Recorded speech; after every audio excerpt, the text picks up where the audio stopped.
Salam sejahtera Sobat Kristiani, kita bertemu kembali di Sobat Kristiani TV dalam program kita Pesan yang Indah. Pesan yang indah ini adalah khotbah yang akan kita dengarkan esok hari 9 Agustus 2020 di gereja kita masing-masing, yaitu dari firman Tuhan yang tertulis di surat Paulus ke jemaat Kolose di pasal 3 ayat 22 sampai dengan ayat 25.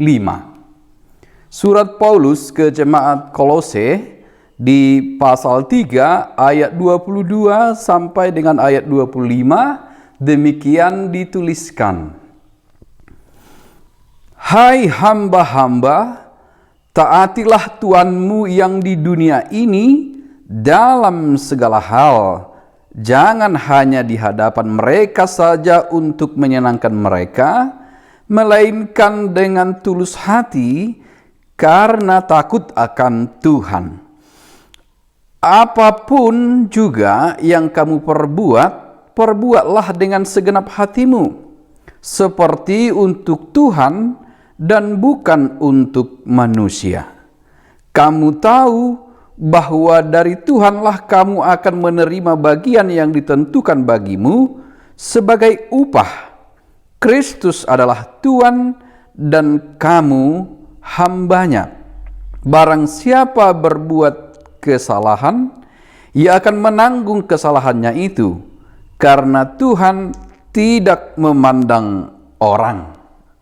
Demikian dituliskan. Sobat yang dikasihi Tuhan Yesus Kristus, apa yang diinginkan Paulus kepada jemaat Kolose adalah sebuah hidup yang murni, kudus, sebagai orang-orang percaya yang telah menerima Kristus. Supaya jemaat ini melanjutkan hidup dalam kekudusan, hidup baru sebagai orang-orang yang telah ditebus, orang-orang yang telah dimerdekakan di dalam nama Yesus Kristus.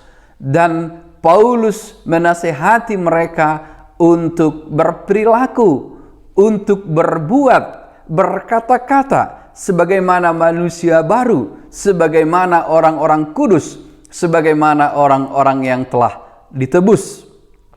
Supaya penebusan Yesus sebagai yang terutama dari segala sesuatu, sebagai yang lebih tinggi dari apapun, kita syukuri dengan perbuatan baik, dengan hidup kudus, dengan pola pikir yang baru, gaya hidup yang baru, menunjukkan identitas sebagai orang-orang yang telah dimerdekakan ataupun dibebaskan dari genggaman kegelapan dan berada di dalam terang Kristus. Sobat yang dikasihi Tuhan Yesus Kristus, demikian juga dengan bagian daripada khotbah kita pada saat ini. Ia berada dalam bahasan ataupun nasihat Paulus tentang manusia baru. Manusia baru yang telah melakukan pertobatan sejati, yang telah menghidupi keselamatan yang dari Tuhan kita Yesus Kristus, yang telah memerdekakan pikirannya, yang telah mensyukuri kebaikan Tuhan. Manusia baru ini terus-menerus memperbaiki diri, memperbaharui diri setiap saat, hingga makin sempurna di dalam Kristus. Dan bagian ayat 22 sampai ayat 25 juga berada dalam perikop hubungan antara anggota-anggota rumah tangga. Jadi hidup baru sebagai umat Kristus, hidup baru sebagai orang-orang yang telah dibebaskan akan melahirkan hubungan yang baru, hubungan yang lebih baik, relasi yang lebih tulus, yang lebih murni, yang lebih ikhlas.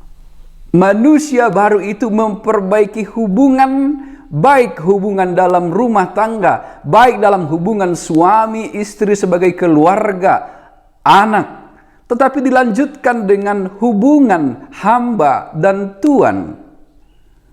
Dari ayat ini mengisyaratkan bagi kita pada saat itu mungkin masih ada sistem perbudakan ataupun masih ada tuan dan hamba, walau sekarang kita tidak lagi memilikinya. Namun pada saat itu kemungkinan besar masih ada perhambaan. Lalu hubungan hamba dan tuan itu pun dibaharui di dalam ayat kita ini. Jika pada awalnya atau jika dulunya itu adalah sebuah ikatan yang tak berarti apa-apa, artinya hamba melakukan tugasnya, Tuhan melakukan tugasnya, masing-masing memenuhi kewajibannya, tidak ada ikatan kasih di dalamnya. Tetapi dalam hubungan yang baru ini, sebagai manusia baru dengan pola pikir yang baru, hubungan itu harus menaruh kasih di dalamnya. Hubungan antara hamba dan Tuhan itu menaruh kasih yang tulus di dalamnya. Sehingga bila seorang hamba memiliki kasih yang tulus terhadap tuannya, maka segala tugas yang ia lakukan, walaupun itu adalah kewajibannya, ia tidak merasa terpaksa melakukannya. Demikian juga dengan Tuhan, sekalipun haknya adalah untuk menyuruh dan memperlakukan hambanya sebagaimana yang ia inginkan, tetapi dengan kasih, dengan ikatan baru, ia tidak lagi memperlakukan sesuka hatinya karena ia sudah menaruh kasih di dalamnya. Semuanya itu dilakukan karena rasa takut.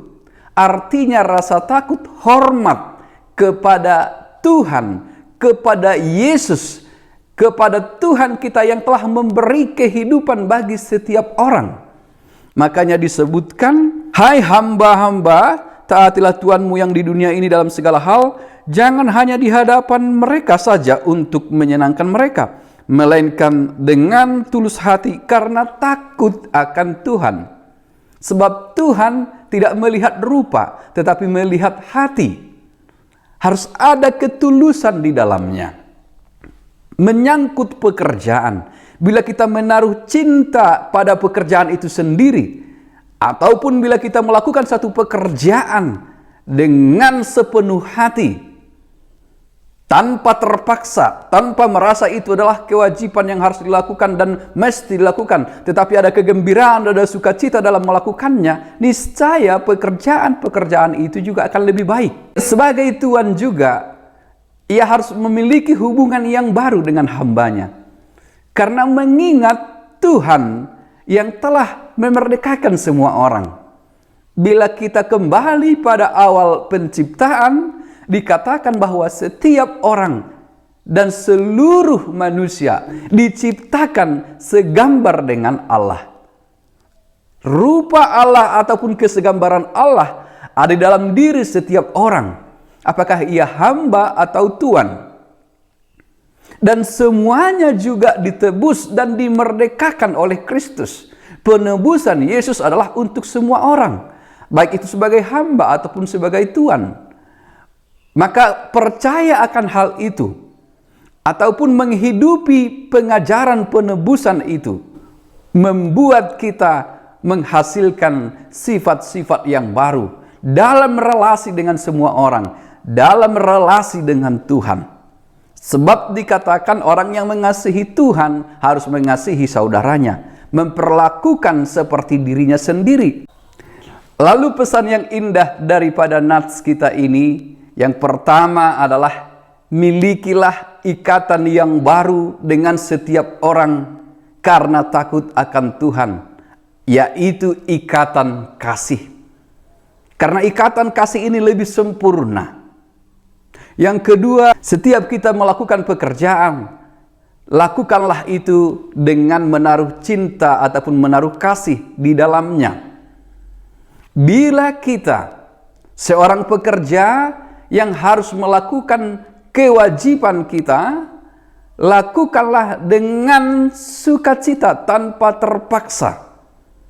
Namun bila kita adalah pemberi kerja, berikanlah kerja atau perintahkanlah pekerja itu dengan kasih tanpa harus memaksa. Dan bila kita, yaitu Tuhan, pemberi kerja saat ini, dan hamba, yaitu pekerja saat ini, melakukan tugas masing-masing dengan penuh kasih atau dengan tanggung jawab kepada Tuhan, niscaya relasi itu akan berjalan dengan baik. Yang terakhir, pesan dari nats kita ini, Tuhan adalah Tuhan bagi setiap orang. Sekalipun disebutkan Tuhan dan kita adalah hambanya, tidak berlaku cara hidup, pola hidup hamba dan Tuhan di zaman dulu sebelum manusia baru. Tetapi disebutkan sekalipun Tuhan adalah Tuhan, ataupun Tuhan adalah Tuhan dan kita adalah hambanya, ikatan hamba dan Tuhan adalah ikatan yang penuh kasih, ikatan yang penuh cinta.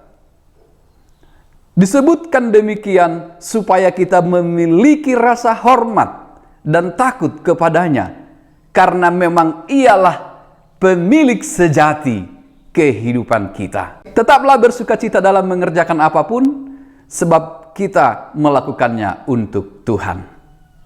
Amin.